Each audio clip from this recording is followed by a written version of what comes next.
আসসালামু আলাইকুম। আজকে আমরা দশমিকের ভাগ করব।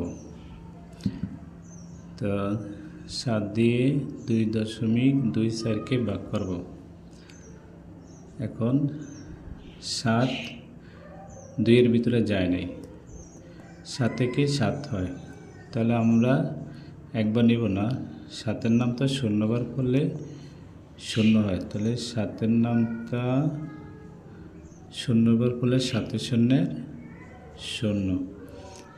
এখন বিয়োগ করলে 2 হয়, আর এই দশমিকটা আমরা উপরে তুলে দেব, নামাইলাম 2। এখন 7-এর নামটা 3 বার করলে 21 হয়, 3 7 21। বিয়োগ করলে 1 আছে, 2 1 হলে উপর থেকে আছে 4 কে নিচে নামালাম। 7-এর নামটা 2 বার করলে 14 হয়,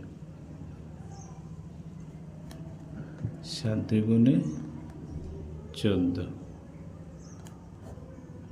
14 থেকে 14 বাদ দিলে 0 থাকে।